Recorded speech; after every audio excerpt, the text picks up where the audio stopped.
Mica Miller. We've been talking about this case for a little while now and just kind of how bizarre the whole thing is. John Paul Miller, J.P. Miller, the preacher that was the estranged husband of Mica. Lots of people making accusations and this and that about him and her suicide. Was he involved in this or that? And I still stand by, I don't think he was. I just think he's really fucking weird. I think there's something mentally wrong going on here. And even by his own admission, he does have some mental health problems.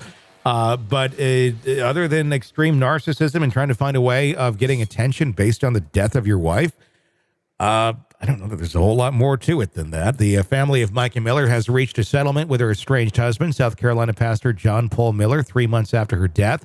The resolution has been confirmed by multiple sources. Quote, today, John Paul Miller, Solid Rock Church, Inc., and the estate of Mica Francis Miller, along with the individual members of the Francis family, have reached a full and final settlement agreement, said Russell B. Long, attorney for Pastor Miller. The terms of the settlement remain sealed under the confidentiality agreement, ensuring that all related matters are considered settled, waived, or released. Mica's family, Pastor Miller, and the church have set their differences aside to allow Mica's memory to live on, Long explained. All parties now consider the matter closed.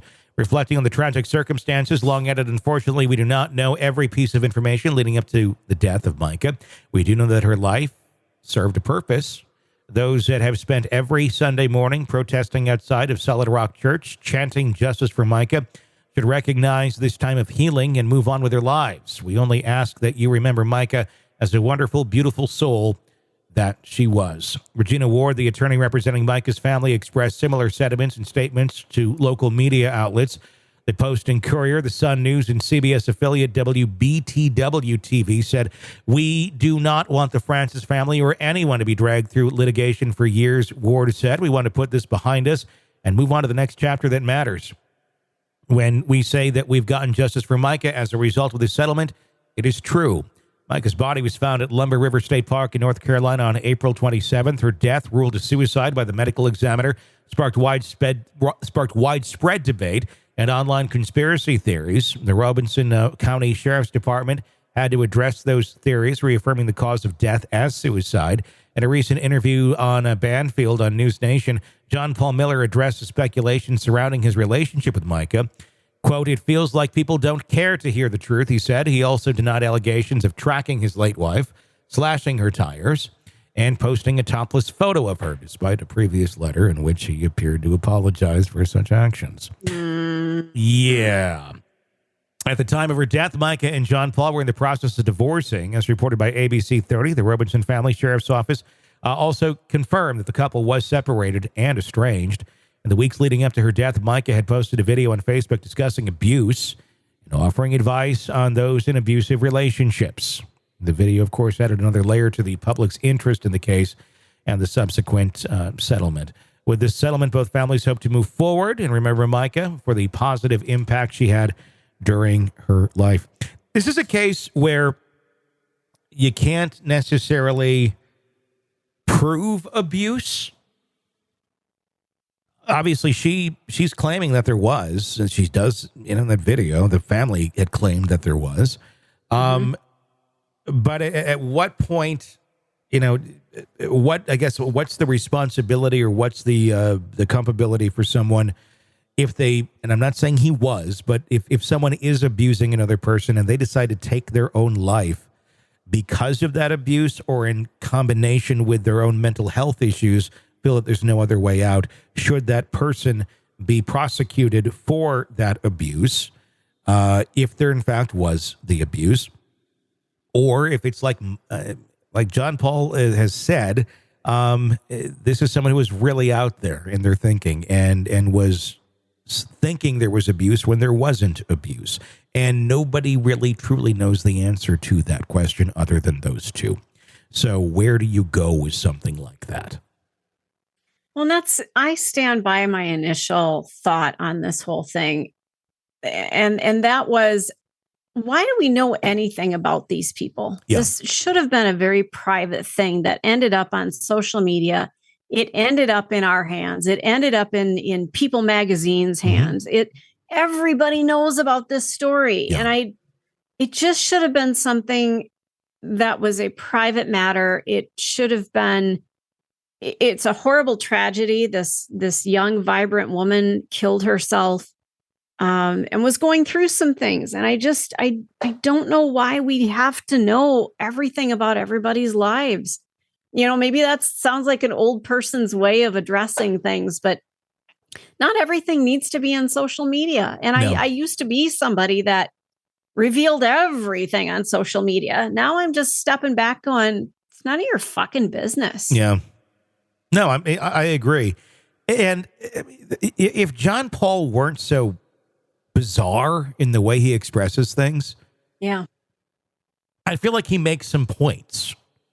I've been in relationships with people who have been mentally ill, who have personality disorders. Mm-hmm. And some of the shit that they say and do is fucking out there.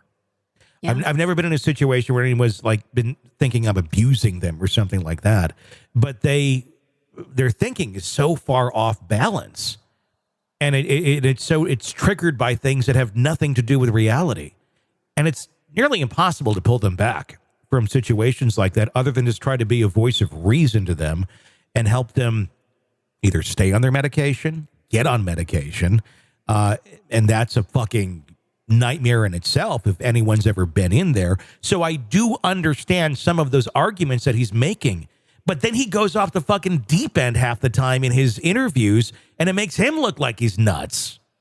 And that's what makes it hard to take him seriously in his arguments, that it was just that. But it just might be his personality. I mean, I think you have two people who had a lot of issues going on that were, I don't want to say toxic, but unhealthy. Unhealthy in their thinking, and two unhealthy people in their thinking do trauma bonding, and it turns into a fucking train wreck because nobody's in control of the train. Everybody's just going along with the ride going, look how crazy, isn't this beautiful? It's nuts, it's wonderful, it's beautiful. And then boom, you go off the fucking cliff. Yeah. So, I mean, I can see things from a perspective of, yeah, everybody wants to find a villain in the case. I don't know that he's the villain. I don't think he's a healthy individual. I think he's got a lot of things he needs to work out. I think he's a narcissist. I think he really feeds on the attention of everything. But again, it doesn't make him a killer.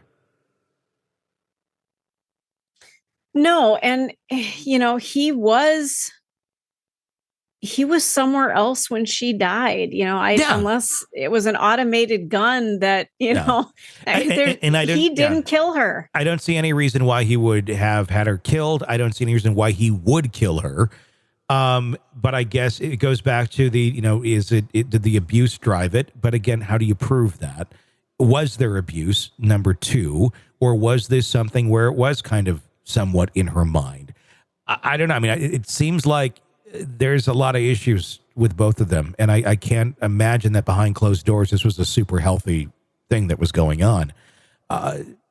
But again, I just don't think anyone's going to truly know the answer to that question, because you have two very unhealthy individuals at the center of it, and one's dead and the other's is not going to, honestly, I don't think he's capable of really telling what was accurately going on from his perspective.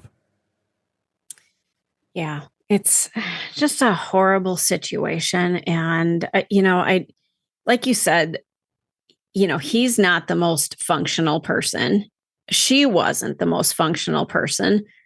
Two of those people together don't make a great situation, and it ended terribly. I kind of wish we didn't know about it, Yeah. I'm happy it's kind of wrapped up here with their civil litigation. I don't think there's a lot criminal to look into, quite honestly. Abuse, but again, how are you going to prove anything? I don't know. I don't think you really can. I just think if anything is learned out of this, it's an awareness of mental health issues on both parts, on her part, on his part, on how tragic this can end when you have two very unhealthy people bonding together over trauma. Yeah. And then you mix religion into it. and then everything really went to shit.